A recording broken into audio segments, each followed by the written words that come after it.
Hello mga kabayan, kumusta kayo? Magandang buhay. Welcome po muli sa aking YouTube channel, Annalisa Reality Vlog. Panibagong reaksyon, sariling opinion po yung aking ibabahagi sa inyo ngayon. Patungkol po ito dito kay Nanay o kay Lola Maria Fe at saka kay Tatay Pedrito na mga senior citizen po natin. At ito po si Nanay Maria Fe, or tinawag siyang mami doon sa lugar nila, ay dati po siyang madre. Pero bago ko ituloy, maraming salamat po to my silent viewers. Salamat po sa suporta ninyo, sa panonood ninyo. Then, yung mga bagong subscribers ko po, thank you so much. At yung mga nagla-like, nagpo-comment, at saka nagsishare, thank you rin po sa inyo. Nasa Diyos ang pagpapala, siya na po ang bahalang magbigay sa inyo ng biyaya. Yun po. So, syempre, sa Marcos TV channel po ako ngayon, may bibigay ng reaction. Pero, isa-shoutout natin ang ating pinuno ka-business official, ka-business family, Papa Dins TV, at yung aking pong mga kasama mga reactors dito sa ka-business official. Sila po si Kabayan Anime Reactors TV, Taong Gala, Kalingap Turak, Ma'am Flores Channel, Katangay PLC, Alminda Mix Vlog, MK Inday Ukray, and Sika Mix Vlog. So ito po, reaction na tayo kila nanay, or tinatawag po, kilala sila dun sa lugar nila na si Mami at saka si Daddy. So si Mami Marife or si Maria Fe ay nasa 78 na siya ngayon, at si tatay naman po, si Daddy Pedrito, ay nasa 68 na po siya. So ang kwento ng buhay nila, ang love life nila ay kakaiba. Papasana all ka na lang kasi may edad nga ito si nanay na dating madre, at ito nagkatagpo sila ni tatay, nagsasama sila. So itong second na bumalik si Marcos TV channel doon sa lugar nila nanay.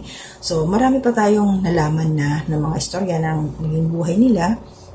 At iyon na nga, ito si tatay ay gusto man niyang na makasal sila kasi hindi pa daw sila nakakasal. Wala pala itong birth certificate si tatay. Kasi nga, nung unang panahon, alam natin yon kasi ako din, sabi ni nanay, hilot lang ang nagpaanak sa kanya para may labas ako.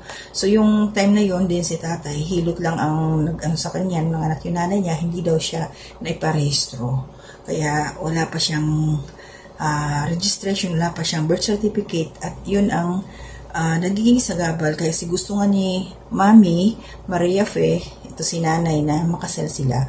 So tutulungan po ito nila Kabayan Marcos na maayos ang birth certificate ni tatay, at para makasal na nga. Kasi si nanay nga madre, syempre ano yun para sa kanya, yung basbas ng ating Panginoon, kahit may edad na, importante yun. Importante talaga makasal sila. At napag-alaman natin na ito pala si Nanay Maria Fe o Mami Maria Fe ay mayaman nung time nila, yung kapanahonan nila, kasi 78 na siya ngayon. Mayaman sila, yung pamilya nila may kaya, pero ito si Nanay, mas nakatapos naman daw siya ng pag-aaral. Pero mas pinili niya yung simpleng buhay. So lumayas daw siya dun sa kanila. Yun nga, napasok siya sa pagmamadre. And then, hanggang sa lumabas siya at nakita na nga niya ito si tatay. Pero kung tutuusin, pwede niyang balikan kasi nakwento nga dito na malawak ang kanilang lupain. Pero syempre may mga edad na. Pero ito yung dito ng mga kababayan na mas lamang ang pakiramdam ng puso pag masaya ka, di ba, walang pera. Yun siguro yung si nanay. Kaya tingnan mo yung sitwasyon ngayon nila, Mami Maria Fe. Kahit ganun man sila, nagsasamang dalawa ng kanyang asawa, si Daddy Pedrito, nagtatanim-tanim sila para sa kanilang makasurvive sa kanilang pang-araw-araw. So masaya sila. Doon na lang, ayaw nang bumalik ni Nanay Marife or ni Mami Maria Fe doon sa lugar nila. Taga Quezon daw siya. Tapos ito si Tatay Pedrito or Daddy Pedrito, ang tawag sa kanya, taga Marinduque naman. So wala silang kamag-anak doon sa lugar na yun. So napakabuti ng Panginoon, meron talaga nakatalaga na partner ka na makakasama mo habang buhay. Kaya yung mga single dyan, huwag kayong mag-alala, mag-pray lang. Malay natin, dumating yung tamang panahon, magkaroon ka rin ng makakasama, mga asawa.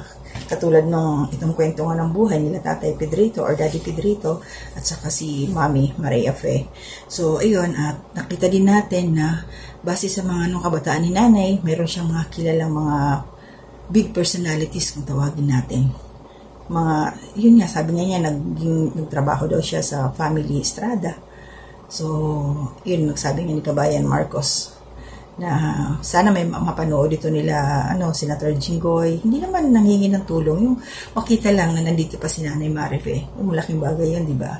Yung mga dating mga kakilala, nakasalamuhan ni Nanay Maria Fe ng mga tao, may kita pa niya ngayon. So, hindi natin alam, depende sa ating Panginoon yun.